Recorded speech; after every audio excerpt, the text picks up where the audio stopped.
We are connectors because we can see things in another part of the organization.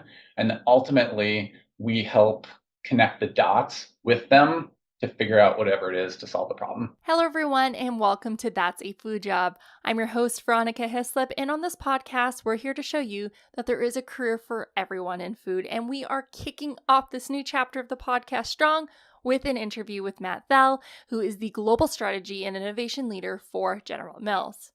Matt is a member of an internal consultancy team that helps teams within his organization tackle challenges and seize opportunities. His career journey spans over 2 decades, beginning in product development roles for beloved snacks like Chex Mix and Gardettos. But he has evolved and has moved towards strategic roles that focus on front-end innovation. In this episode, Matt will explain what he does in his unique food job, following your curiosity, and the importance of turning insights into action.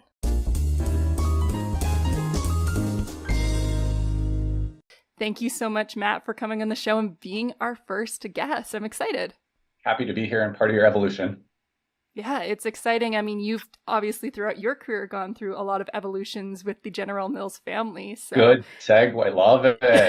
That's what I'm trying to do. So we're going to start with the first question that is going to define the podcast, which is, why don't you tell us about your food job? Yeah. So, I mean, if I had to sum it up, I would say my food job is I work at General Mills and I am part of an internal, I'd say strategic consultancy. So we are almost like a little SWAT team that kind of drops in whenever one of our brands, one of our teams has maybe a problem they're trying to solve. Maybe it's a gnarly question they've been chewing on for a bit and they haven't quite figured it out, or maybe it's just it's a big opportunity. Like they see something in some space that they think that they could go after and have really big growth. They call us in and we come in and we help them. We got a team of 8 of us, cross-functional. Like there's people who are consumer insights experts, there are people who are business experts, there's some product folks, and we work in pairs, and we go in and we help them kind of figure things out. Okay, that's a very unique food job. And hearing the word consultancy and then within its own company, those 2 words do not go together for me. I know, and that's why I think it's why we're unique in some way. Some of the benefits I think that come from having this internal group is if you go external to consultancy, they may know about food, but they may not know about all your brands or your specific categories. Or maybe you go to an external consultancy and they're really good when it comes to business evolution or a process, but they don't know about food.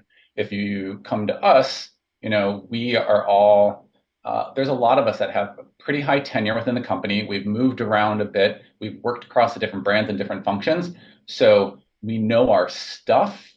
And then we also know how to do what the consultancy side might do. So we are, I'd say, better vested partners. So our interest is a little bit more acutely tied to what's going on. And I think it just makes us a really good option.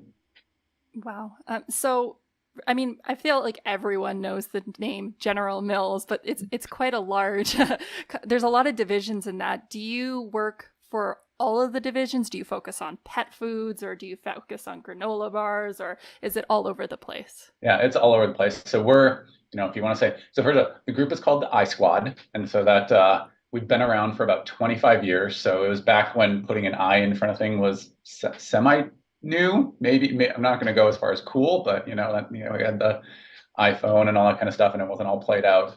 But the way it works is we're part of strategy and growth. So if you talk about the big parent part of the organization where we are, we fall under strategy and growth, which has a lot of different groups. And I mean, I guess you could think of us as a centralized resource in that anyone can come to us, right? Cheerios has got something going on, they can come to us. We own Blue Buffalo. If pet food's got some things, if they want to talk about cat wet food and they're trying to figure things out, they can come to us. If it's an enterprise level thing, if they're hey, we're trying to better understand a certain type of consumer or maybe a new region or something like that, and anyone can come to us. and we'll talk with you and we'll try to scope out what's going on. And then if it fits and if it works and if it makes sense, we'll work with you.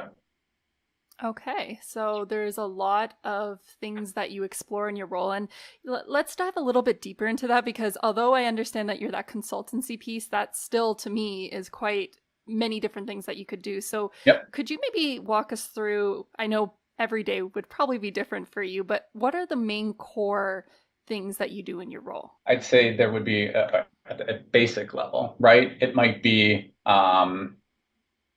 help fix a business problem, right? Like we are seeing declines in some area. So we could work with you through a process with that. It might be help build out a pipeline for something. We got a process for that. I'd say, at the heart of what we do is we call it our I3 process, right? So this is because everything requires good branding.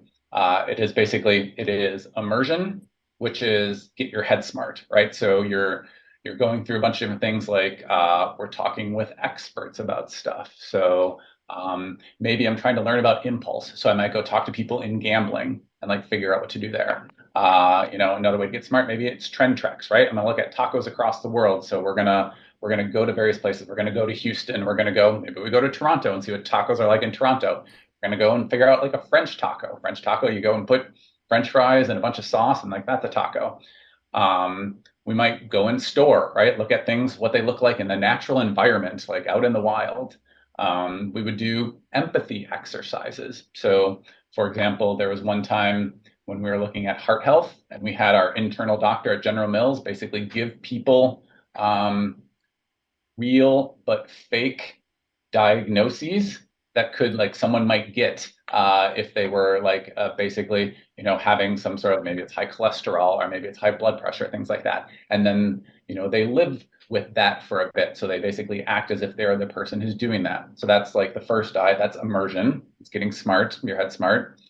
Then we say the next I is interaction. So the first one's getting your head smart. This is getting your heart smart, right? So this is building empathy for whoever it is that you're looking at. Because we say if the best thing we can do is we can take the people who solve the problem and put them in connection with people who have the problem. So the closer that we can get to the consumer, like the better it is for us. So that might involve like going in home or doing various things with the people. And then the final I of the I3 is ideation. So that's coming up with the ideas.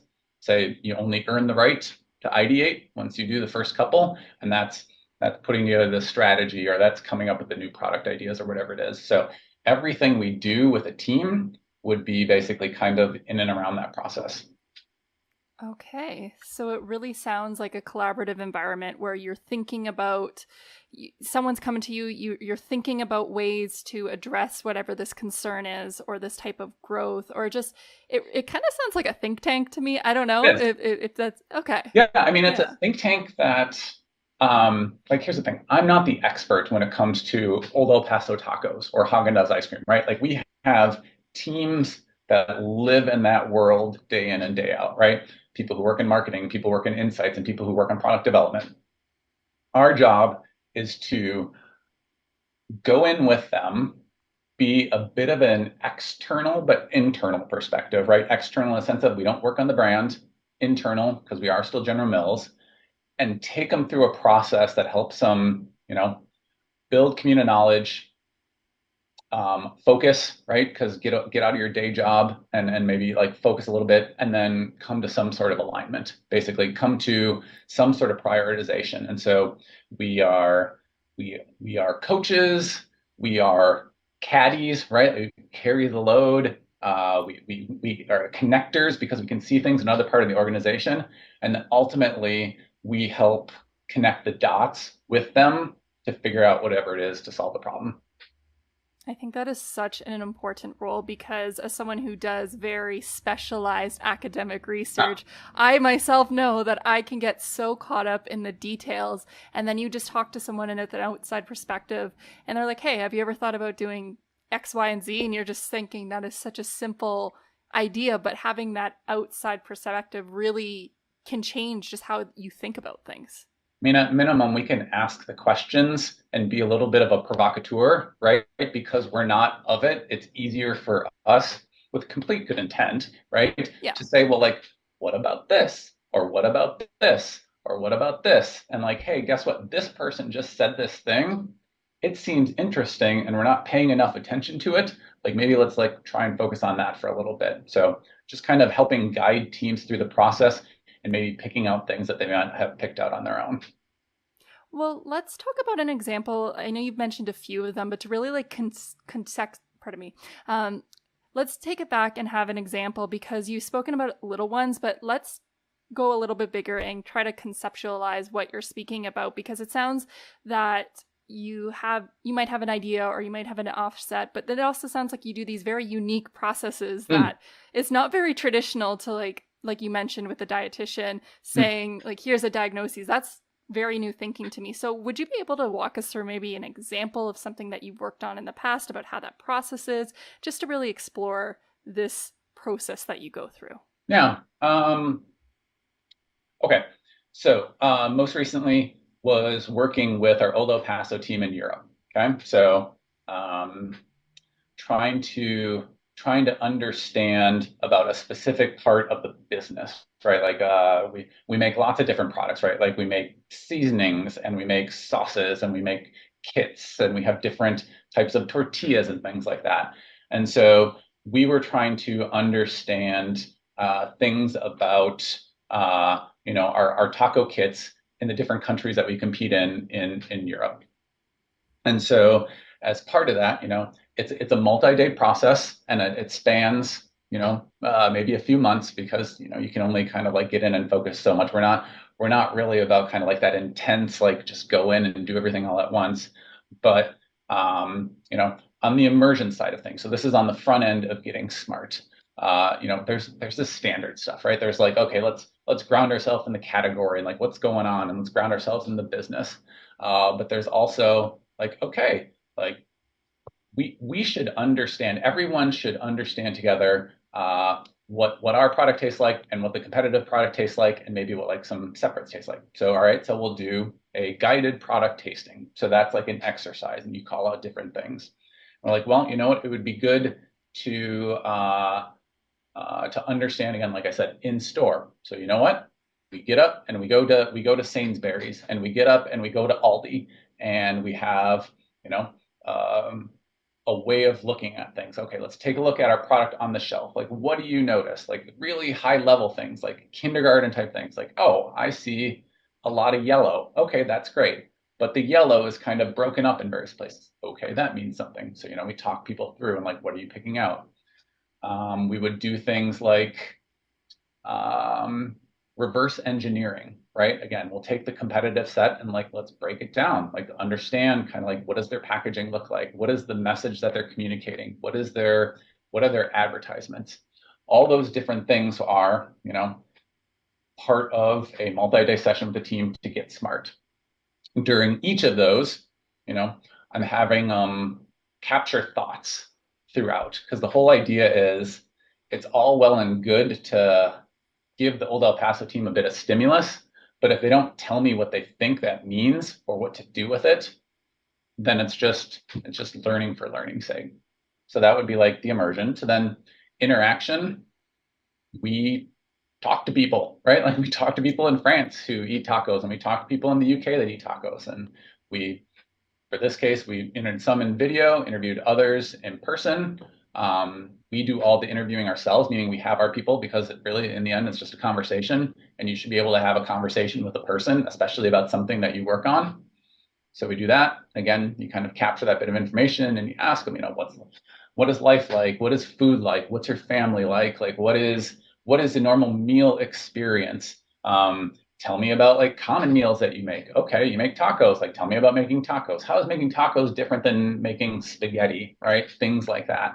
Uh, and then we basically take all that stuff and we try and make sense of it. I'd say one of our superpowers is we're really good at grouping things and naming them, right? So I mean that's basically what life is. It's putting information into boxes and categorizing those boxes and then figuring out how we make sense of the world, right? And so we're really good at that taxonomical process of, okay, this thing is like this thing.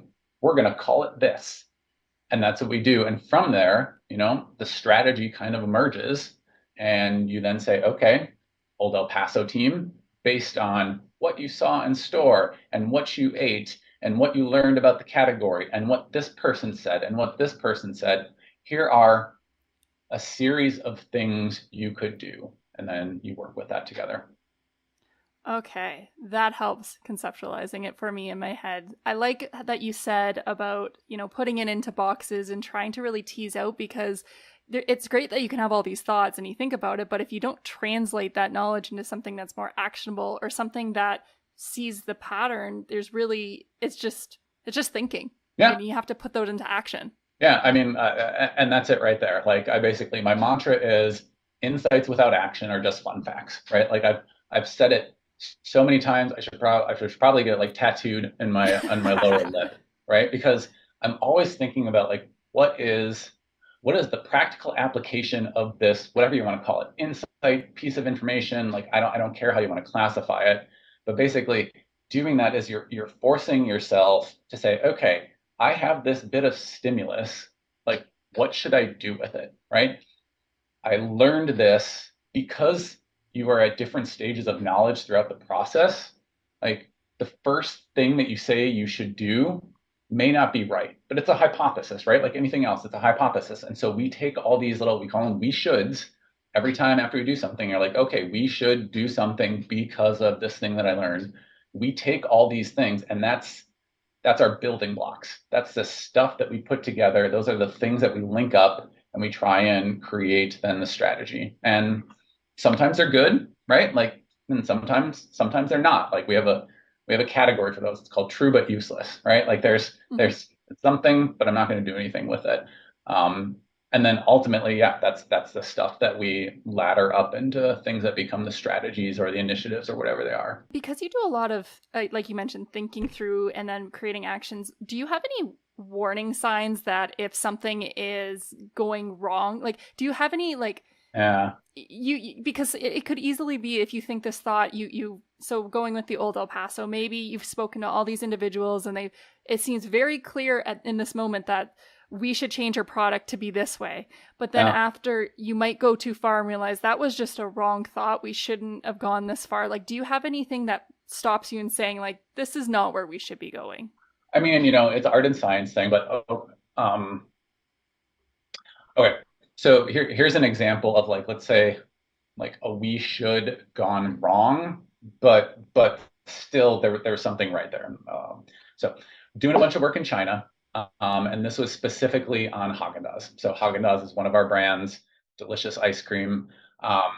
And so in part of this work, like we spent a lot of time in various people's houses, in their apartments, hanging out, eating ice cream, right?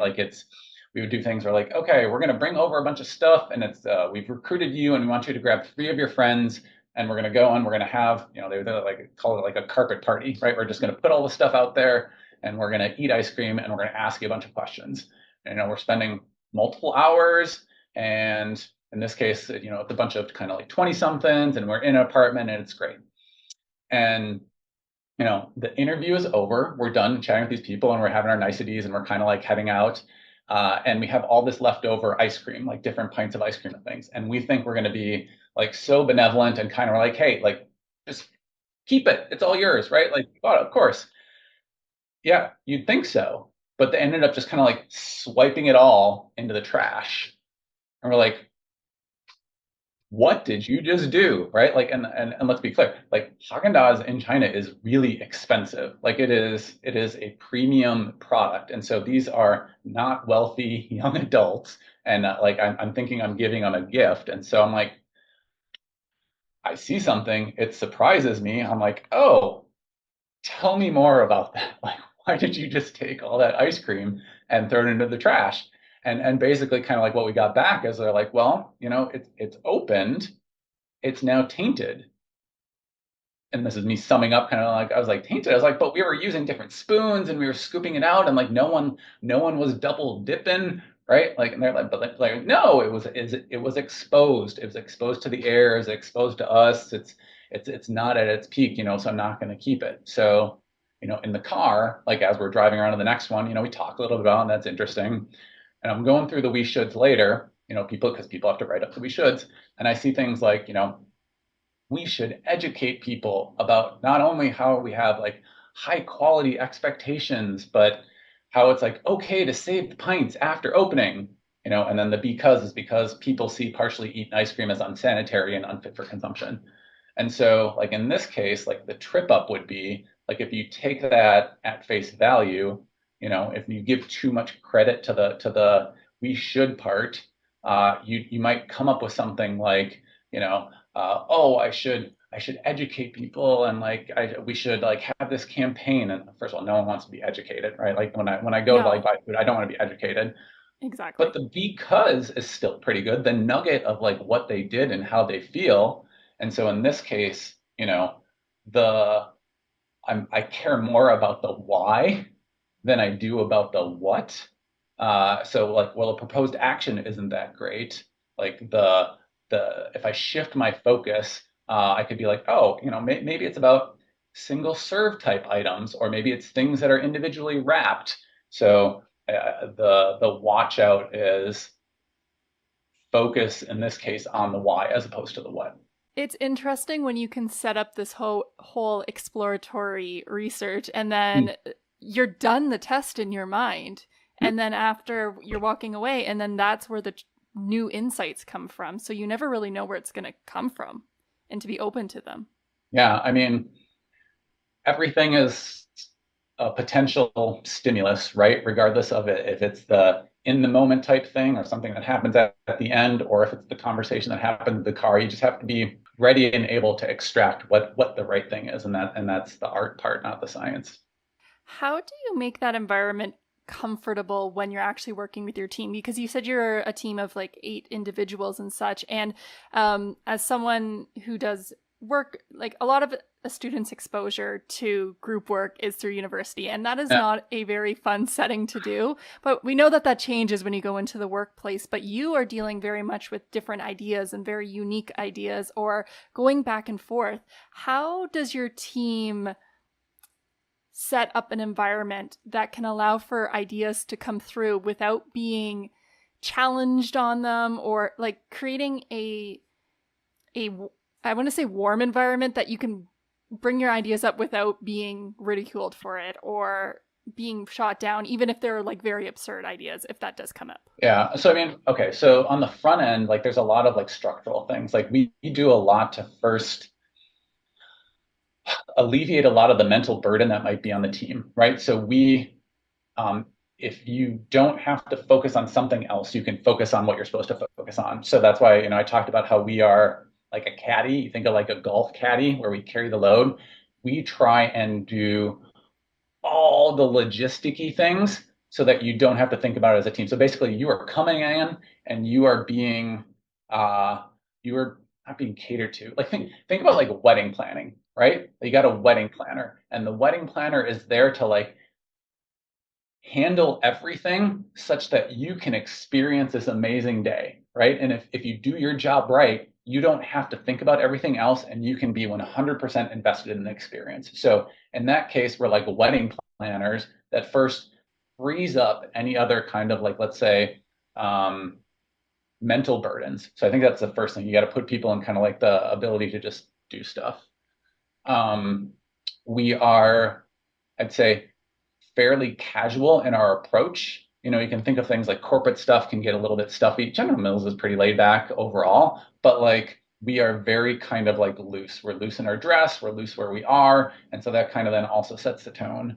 As far as like when it comes to like freedom of like ideas or thoughts, we talk a lot about how you know, some people are divergers and some people like to converge, right? Like this is not like there are people that like to create things and like to advance things, and then there are people who like to refine things and execute things. And oftentimes the biggest tension comes in when one person thinks we're creating and another person thinks that we're refining. And then you start to kind of like battle where people are like giving feedback where feedback isn't desired. So we say we try and be really deliberate, right? Like if we are in a divergent mode, like you're going to know we're diverging, right? And so you people who are creating, this is great, right? We're full of possibilities. We can do this all things. The refiners and the executors, they might not like it. They might like, why can't we just pick something? But at least they know that this is what we're doing because a little further down the line, we're going to be converging, right? And that's their opportunity to shine, right? Like they can say, like, all right, we picked something and this is what we're going to do. The creators and advancers, they might think that, oh, what if we left a little something on the table? Like, what if this is like the one key thing? But it's okay because they've already had their time to do their thing. So as long as you're like super deliberate in telling people where you are in that process, it's just like a dominant hand. They're like, okay, I'm going to use my dominant hand now. I'm good. Okay, maybe now I have to use my left hand, which is my less dominant, but it's okay because I know that everything's covered off. It's interesting that you say it like that because I'm just imagining you had your 8 people and you're sitting in a boardroom around a circle and you're just like kind of shouting things and you're drawing things on the board and you're all trying to come up with the ideas, and then at the end of the day you just circle one and then move on. But it sounds like it's a lot more of a defined process. There's a little bit more to it than that, yeah. And I mean, even when you talk about this space like a boardroom, like we we have a separate space than the rest of the organization, and our space doesn't necessarily look like the normal space. And we have comfortable furniture and things that move around, and physically and mentally taking people out of like their normal environment allows people to operate in a different way and doesn't necessarily pigeonhole them and force them into whatever their kind of defined function or role is. Okay.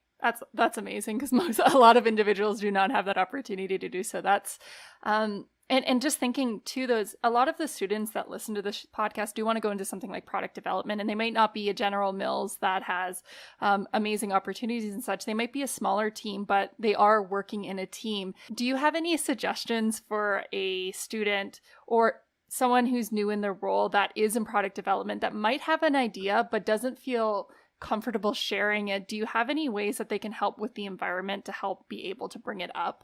Some of it depends on who it is that you're sharing it with and what kind of mindset they're in, right? Like you have to know when to approach people.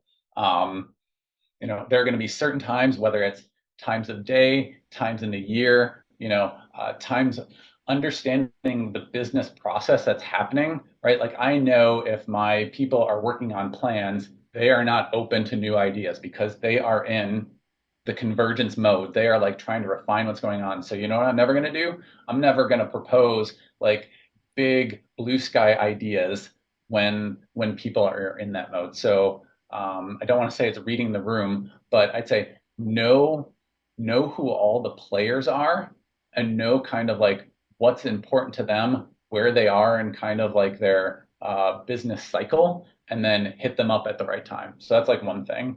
Another is um, find find the people who are ideas people. And what I mean that as, so basically get yourself an advocate because there are certain people that, okay, I remember when I first started, I was working on Chex Mix. Okay. So I was working on snack mixes, but I really liked our fruit snacks. I really liked Gushers and Fruit by the Foot, and I had like 1,000 ideas on like what I could do. And so I set up time with the director. Like I scheduled like my half hour, and I went in and I was like, okay, here's what I got. And I rattle off one idea. He's like, oh yeah, we tried that in the 80s, didn't work. It's like, okay, fine. It's like, here's what I got here. He's like, yeah. He's like, that's come up multiple times for the pipeline. It doesn't work for this reason. I'm like, okay. They're like, here, how about this one? They're like, well, that's not our consumer target. And so like I left and I was like super defeated, right? Like I'm like, oh, that's crap. Well, he wasn't the right person to like come to with ideas, right? Like he was higher level, worried about kind of the business plan, thinking about things differently. Find yourself the person who is really good at like accepting of ideas and can also see the nuggets that are interesting. Like a lot of times things are like, there's like 10% of gold and like 90% of crap when it comes to that. Find the people that are really good at pulling out that 10% and then expanding upon it and then use those people as your advocates to go and like share things. I think that's a really good idea. And I know from my personal experience, even like working at Food Grads, there's different individuals that you can shout an idea and then they'll give you like 10 more ideas on top of it and like really pull it out. And then you have the other individuals where it's like, let's bring it down. Let's bring it down. And that might not really work. And I admit I'm probably more on the second side where I'm always thinking maybe it's the scientist side of me where it's like, okay, we have to get the experiments done in this and this. So finding an advocate, I think that's a really good, and also thinking about the cycle of where someone is, because it might just not be, I mean, you've probably seen with your world of trends and all that something might be great at this one time, but it's not going to work in 5 years, or it's not going to work even like next season. Like doing a blowout on pumpkin spice might not really work in February, but it would work in September. Yeah, I mean, there's plenty of things that we've had products that, have not worked back in the day, but they get recycled. And, times change, people change, people's perception of convenience changes or taste or whatever it is, things can come back in. And then just like it's also not just like an advocate. Like I like to like surround myself with people who are like kind of like, they're ideas people. And I like people who are external processors because those people are the people that I can bandy stuff about. And I like people that are deep thinkers because I can give them something to like sit on and then they'll come back to me. And then like, I have that group. Like I think about it like if you got a buddy that you go like clothes shopping with, right? So like ideas are like clothes, right? You gotta try them on, you gotta see how they fit, you gotta wear them around a bit, maybe you make some alterations. They tell you how you look. Like I want someone that can kind of do that with me and then, you know, help me in the end figure out what's the right outfit if we're gonna extend that metaphor and beat it to death. Do you think that you've always been a person who's always thinking about ideas and thinking about in different concepts? Have you, I'd say curiosity. To me, it sounds like you're very curious about why does this be like, why is something like this? Do you find that this was something that you grew into as you continued into General Mills, or was this just something that, as a kid, I was curious and it just kind of stayed with me? I think it was something that was always there. I just didn't know exactly how to channel it, right? So like people would say that I was kind of like a chameleon back in the day. Like you can bounce into different groups easily and kind of like morph your behavior and your attitude and your speech and what you do. And really to me, that's what I do with teams now, right? Because one team is different than a different team, and my French team is different than my US granola bar team. And so have the ability to do that. But then also, like I'm very much a breadth person as opposed to a depth. And the reason why I like breadth is one, it's just different new experiences, but then you can connect the dots, right? Like I can collect all those different dots and they're all kind of swimming out there. And eventually I'll figure out what to do with them. Like eventually, we use the analogy with us, with our group as like kind of like pointillism, right? Like you got all these different dots that are out there. And if you do it well, it coalesces into this beautiful picture. I just want to collect lots of dots so that I can put them together in some way, shape, or form later. It really reminds me of the book Range. I believe that's the Mm, name of the book. I'm familiar. So it's basically about an individual who, oh gosh, now I'm trying to remember myself, but I remember that he was a science major and he wasn't like the greatest science major, but he kind of decided he wanted to do journalism. And because of his science background, it actually gave him a leg up as being a journalist because everyone went to journalism school. They've been a journalist, but then because he had the science background, it made him stand out in a way that the company actually wanted to hire him because he now had this range. So he might have not been a super in-depth journalist, but because he could start to understand the science behind it, he could do like sports news a little bit Yeah. more and talk about the science behind it. So it's a really good book. I'll make sure to link it in the notes if anyone wants to read it. But I know it's Range, and the author's done so many podcast interviews on it as well. So really easy. Well, so that's what I'd say too. Like, I started out as a product developer at General Mills. So undergrad chemical engineering, came in to do product development. And I would say I was an adequate product developer. Like I wasn't like, I didn't make amazing things. Like I made decent things. And part of the reason is like I think about now, if we're reflecting back, like I am I am a cook that goes by feel, right? Like I like to cook and I go by feel. Product development should not be about feel. Product development is about like the science and like making sure that you understand the fundamentals of like how sugar crystallizes and when and how you need to heat it. And I was trying to approach product development by feel, and Okay. that's not what you do. But part of it, I think that ultimately worked, and and eventually I went back and I got my MBA, and then I made the switch to strategy. Like I could take the parts from like my engineering and development days and then I can translate that when I'm trying to like work across teams. So I got that. So that's a unique aspect. Like I'm not called on to be the technical person in my group, but I do have some basic understanding of fundamental science and like what that group does. So like, that makes me slightly different within our group compared to someone else that's got like a pure insights background or analytics or something like that. When I talk to a lot of students with like want to go food careers, it's product development. Like that is a lot of the choice. But even for me, I've thought about product development. I've tried my hand at it, and maybe I am a technical person, but something about it isn't for me. And to show that you can still find a career that has the elements of it, but it doesn't necessarily mean that you're pigeonholed into that one role. So you might like certain elements, but it could transfer to another role that you might not even know is there. So you like strategy, like the thinking, it Yeah. can still play a part in product development. You're just not on that ground level saying, let's add 0.5% more. Or maybe you are. Maybe I'm incorrect with that. What I learned during that process, during being an adequate product developer, was that I really liked the front end, right? Like, because I had worked on core products, right? Existing things that we were trying to make better and things like that. I also worked on front end, new product, innovation pipeline development, and like all the stuff because we have integrated business teams, because it isn't like, marketing and consumer insights goes out and tries to figure out what we're going to do. Like, you have your technical people and your insights people and your business people, and you're all working together. And if you're on innovation, you're all trying to figure out what that innovation is. And a lot of front end innovation is like trying to understand what's going on in the marketplace, trying to understand what people like, trying to understand kind of like, what trends are, making sense of all that. And I was like, oh, I really like that. I don't I don't necessarily want to be the person then that always goes and like is doing benchtop formulation because again of what I was good at. But like, oh, like I really like that front end strategy. Like that's fun. And so then, that's what caused me to pivot in my career trajectory.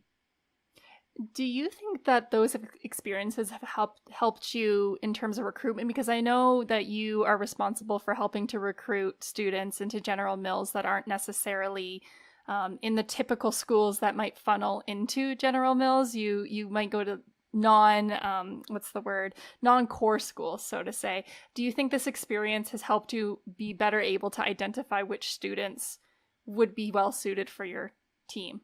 I mean, I think so. I mean, like so yes, I do recruitment, but the recruitment I do is actually for our technical group. So I have not been in research and Okay. development for over 15 years now, 17, something like that, a long time. But I still lead a recruiting group for research and development, food scientists and processing engineers and packaging engineers. Uh, and the reason why I do it is I love it. I love recruiting. I think it's super fun. I think it's great chatting with students. I like being able to help people understand their potential future, and then when they come in as interns, kind of like mentoring them.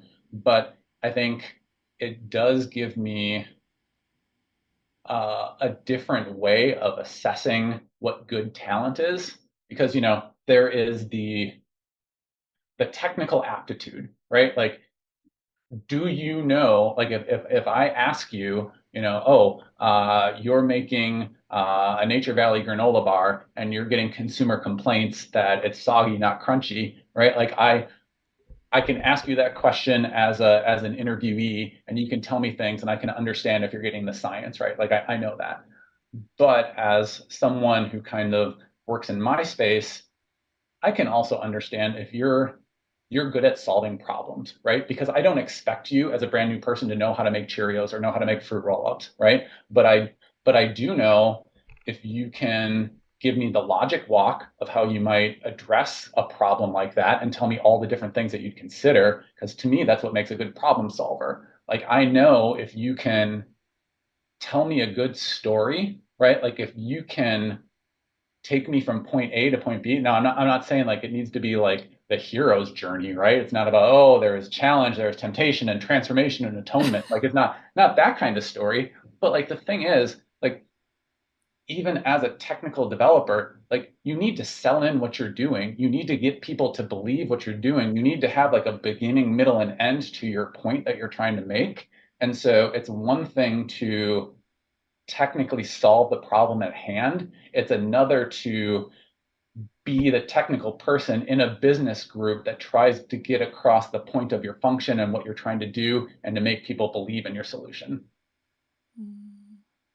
So, one of the things, do you find that a lot of students are missing this when they do an interview and such, being able to logically walk through something?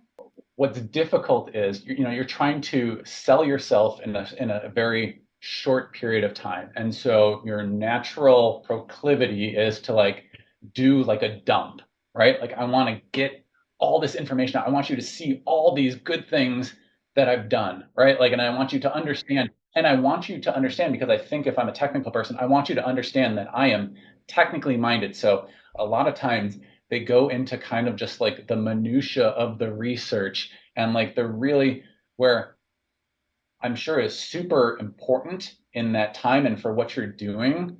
But for me, the differentiator is, can you, if I ask you, like, tell me about a business problem that you tackled, or tell me about a problem that you had where you didn't know the answer, and like how you came about the solution. Like that's not about all the minutia and the technical things. Like I get it, you're smart, you're a scientist, right? That's cool. Like ultimately, this is a business, right? Like we are a company who is beholden to our shareholders, and ultimately we need to put out good products that people like. And so, like, I want you to tell me how you're going to function within a business team to like be that technical expert that helps that ultimate company goal. Do you have any resources or suggestions on how someone can practice this? Because everyone's so used to just taking tests. Like Yeah. that's how I show that I'm a technical person. But actually speaking to someone outside, you could talk with your family, but they might have no clue if you're even close to where you're supposed to be in terms of that thinking process. I mean, honestly, I'd say talking to your family might actually be the way to go about it because they Okay. well, I mean, okay, let me put it this way. Like people talk to people who are not technical people, right? And in the sense of can you convey your point to someone who maybe is not as close to what you're doing and make them think, huh, that was cool, right? Like, oh, yeah, I understand that um, you solved a problem that ended up with this benefit, and that benefit had this impact, right? Like that. If you can take someone who's not as close to it and make them think, oh, yeah, that's interesting, you're probably getting closer to what I'm looking for. And again, I will couch this all with you still need to be technically sound. Like I'm not gonna like I'm not Yeah. saying that you can whitewash this and just kind of like tell me a pretty story and think that it's gonna work. Like I still have I have technical questions. I'm asking you about like, okay, if you're noticing this result in Progresso soup, like what do you think it is? Or I'm noticing this going on with my fruit roll-up, and you better be talking about water activity and you better be talking about bricks and things like that. Like that's got its time and place.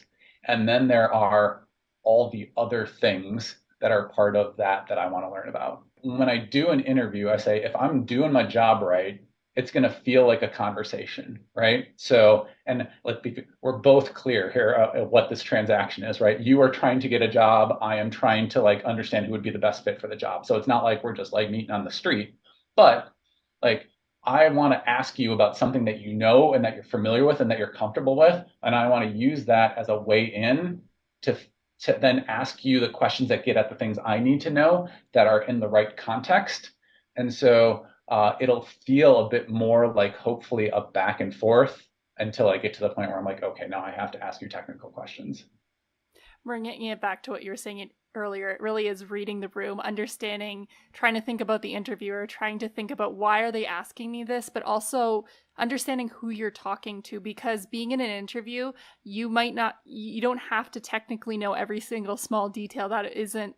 You're not trying to solve the problem Right. within that. You're trying to show that you can communicate an idea, but at a level that is technical enough that someone can understand your reasoning, but not so much that you are now starting to talk about the micrometer of the ched or the cracker thickness. Like, it's a little too much. Find the right level to convey the information that makes me understand that you know how to solve a problem and you have the expertise and the skill to do it in a scientific way. I think that's a great place to start, Matt, because we are at the end of our interview. And thank you so much for coming on the show, being our first That's a Food Job guest. I'm really happy that we started off really strong, and I hope that our audience was able to get a lot of insights, because your role, your food job, never spoke to anyone like you before. So it's been great for me. Happy to help, and it's been fun chatting. If you enjoyed today's discussion, then be sure to subscribe to our newsletter designed to help you build a successful career in the food and beverage industry. In our newsletter, you'll receive practical tips to level up your career and get early access to everything that's happening in the world of food grads. As always, thank you everyone so much for listening, and I will see you next time.